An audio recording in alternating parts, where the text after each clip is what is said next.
안녕하세요 여러분. 평안히 잘 지내셨는지요? 오늘도 저와 함께 하나님의 말씀을 묵상하도록 하겠습니다. 오늘은 우리 그리스도인들의 성품과 인격에 관한 문제를 함께 대화 나눠보면 좋겠습니다.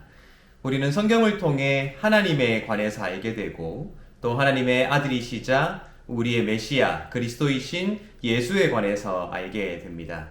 하나님께서 어떤 성품을 가지셨는가, 또 예수께서 어떤 인격으로 우리에게 찾아오셨는가 하는 것들을 성경을 통해서 우리가 배울 수 있을 텐데, 이 성경이 그렇게 하나님에 관해서 또 예수에 관해서 기록하고 있다는 것은 우리가 이 성경을 통해 그 하나님을 닮아가야 한다, 또 예수의 성품을 배워가야 한다 하는 책임감을 우리에게 주기 위해서라고 저는 그렇게 생각합니다.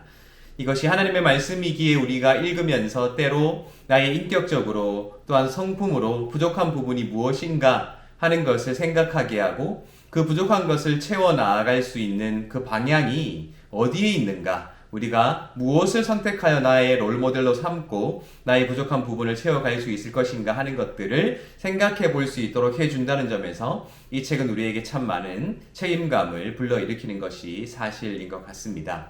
그런데 다른 한편으로는 이 성경이 그렇게 하나님에 관해서 말하고 있고 또 예수님의 성품에 관해서 말하고 있기 때문에 그것이 우리에게 굉장한 부담으로 작용하는 것도 사실이지요.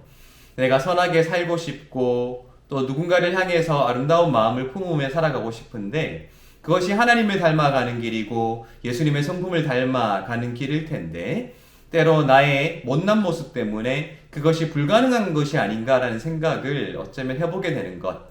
그리스도인이라면 누구나 그런 고민들을 한 번쯤 해본 것이 사실일 것입니다. 그래서 많은 사람들이 성경을 읽으면서 죄책감에 시달리기도 하고 또 내가 이룰 수 없는 이상향을 설정해 두고 많은 사람들을 종교적인 억압에 두려고 하는 것이 아닌가라는 굉장히 비판 섞인 생각을 해보는 것도 사실인 것 같습니다. 오늘 우리가 읽을 말씀은 시편 20편의 말씀인데요. 이 20편의 말씀에서도 우리는 굉장히 아름다운 인품을 가진 한 사람을 발견하게 됩니다.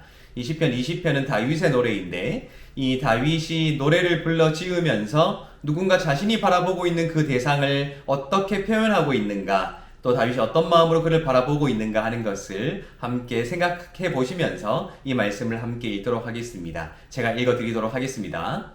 다윗의 시 인도자를 따라 부르는 노래. 환난 날에 여호와께서 내게 응답하시고 야곱의 하나님의 이름이 너를 높이 드시며 성소에서 너를 도와주시고 시온에서 너를 붙드시며 내 모든 소재를 기억하시며 내 번제를 받아주시기를 원하노라.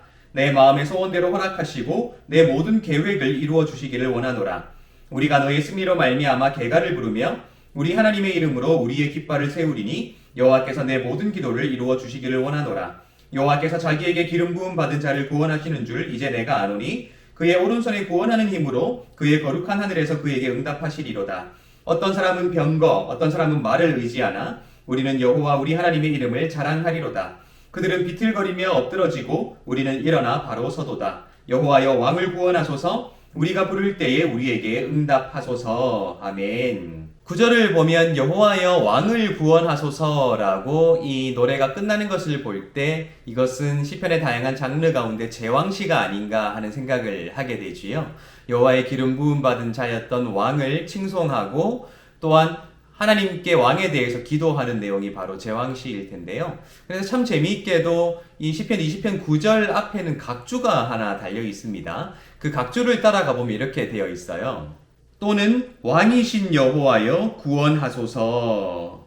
만약 이 시편 20편 9절이 각주와 같이 번역될 수 있다면 지금 이 노래는 제왕시, 즉 왕을 칭송하는 노래, 왕을 위해 기도하는 노래가 아니라 왕이신 여호와께 누군가를 향해 복을 빌어주는 또 굉장히 아름다운 축복의 말을 해주는 노래로 인식될 수도 있을 것입니다. 그렇게 시편 20편이 다윗이 누군가를 염두에 두고 누군가에게 아름다운 마음을 품었으며 그 아름다운 마음으로 그를 위해 기도하는 노래라면 특별히 5절의 말씀은 다윗이 굉장히 훌륭한 인품을 가진 사람이라는 것을 나타내고 있다고 할 수 있겠죠. 5절을 다시 읽어보면 이렇습니다. 우리가 너의 승리로 말미암아 개가를 부르며 우리 하나님의 이름으로 우리의 깃발을 세우리니 여호와께서 내 모든 기도를 이루어 주시기를 원하노라. 다윗이 노래하고 있지요. 우리가 너의 승리로 인하여 개가를 부를 것이다 라고 말입니다.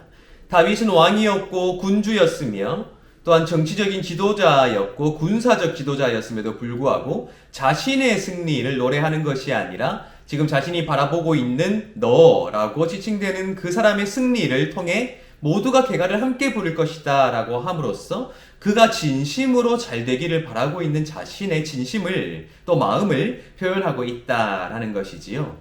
굉장히 아름다운 마음이라 할 수 있을 것입니다. 우리도 다윗처럼 누군가를 이렇게 진심으로 사랑할 수 있고 아낄 수 있으며 그를 위해 기도해 줄 수 있으면 얼마나 좋을까요? 그런데 다른 한편으로 우리는 이 다윗의 아름다운 마음을 보며 과연 나 자신이 다윗과 같은 이런 아름다운 마음으로 누군가를 바라볼 수 있을까 하는 생각을 한 번쯤은 해보게 되지요. 서로를 사랑하라 하신 예수의 가르침을 따라 살아가는 우리이기에 또한 나보다 남을 낮게 여기라는 예수의 가르침을 알고 있는 우리이기에 때로 우리가 그렇게 나보다 남을 낮게 여기며 살아가고 있는가 하는 질문에 그렇다고 자신 있게 대답할 수 없는 존재.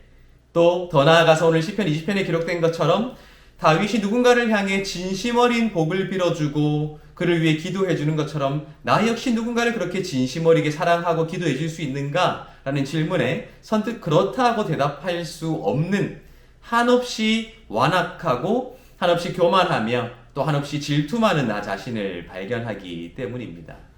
어쩌면 이렇게 기록되어진 누군가를 향한 아름다운 마음을 가진 성경의 참 많은 내용들을 보며 우리는 때로 그럴 수 없는 나 자신을 한탄하게 되는 것도 사실인 것 같아요. 그렇다면 성경은 정말 우리가 이룰 수 없는 이상향을 설정해두고 우리에게 한없이 종교적인 죄책감을 주기 위해 기록된 것일까? 물어본다면 저는 아니라고 하고 싶습니다. 우리는 하나님의 창조물입니다. 하나님께서 우리를 하나님의 형상대로 지으시고 가장 존귀한 존재로 만드셨지요. 그런데 우리가 기억해야 할 것은 하나님께서는 우리의 외형을 만드셨을 뿐만 아니라 우리의 내면을 창조하신 분이라는 것입니다. 때로 내 속에서 발견되는 감정들, 하나님의 창조의 결과이지요. 때로 내 속에 발견되는 지식들, 지혜들, 그 모든 것들도 어쩌면 하나님의 창조의 결과입니다. 하나님은 특정한 부분만 창조하신 것이 아니라 우리의 모든 것을 창조하셨기에 어쩌면 우리의 감정도, 생각도, 또한 우리의 행위도, 우리의 말도 누구보다 잘 아시는 분이라는 것을 우리는 알고 있습니다. 그렇기에 어쩌면 하나님은 우리의 부족함 역시 너무나도 잘 알고 계시는 분이시라는 것을 우리는 믿고 있지요. 때로 내가 사랑해야 하나 미워할 수도 있고, 때로 내가 섬겨야 하나 교만해질 수도 있고, 때로 내가 아름다운 성품을 갖춰야 하나 전혀 반대의 성품으로 누군가를 밀어내고 있는 나의 모습, 내가 알고 있는 나의 못난 모습을 하나님께서도 알고 있을 뿐만 아니라 또한 내가 알지 못하는 나의 못난 모습까지도 하나님은 더 잘 알고 계신다라는 것입니다. 그렇다면 우리가 어떠한 삶을 살아가야 할까요? 내가 아름다운 성품을 품지 못한 나의 못난 모습, 또 내가 하나님 앞에서 누군가를 진심으로 사랑해 주지 못했고 누군가를 위해 진심으로 기도해 주지 못했다는 죄책감에 사로잡힌 모습보다는 내가 누군가를 미워할 수 있는 존재라는 사실을 수용할 수 있는 용기, 내가 누군가를 위해 진심으로 기도해 주지 못했다는 것을 받아들일 수 있는 용기가 우리에게 필요하다라는 것입니다. 다만 나는 진심으로 사랑할 수 없고 진심으로 누군가를 섬겨줄 수 없는 존재인 것을 받아들이되 하나님께서 우리에게 하나님의 말씀으로 허락해 주신 이 성경이 우리에게 명령하는 바 더 나은 성품을 가지고 더 나은 인격을 가지고 누군가를 더 사랑하기 위해서 오늘보다 내일 더 나은 성품으로 살아가기 위해서 노력해야 한다는 사명감을 우리가 잊지 말아야 한다라는 것입니다. 미워할 수 있습니다. 또 때로는 시기 질투할 수 있습니다. 또 내가 다른 사람보다 더 나아야 한다는 생각을 가질 수도 있습니다. 왜요? 우리는 부족함이 많은 인간이기 때문입니다. 하지만 하나님은 우리를 그렇게 두지 않으시죠. 이 성경을 기록하게 하시고 그렇게 아름다운 성품을 가진 하나님, 또 예수님, 또 하나님 믿었던 수많은 사람들의 그 중요했고 아름다웠던 성품들을 우리에게 기록하여 전해주심으로써 우리로 그 아름다운 성품을 닮아갈 수 있는 기회를 우리에게 주셨다는 것입니다.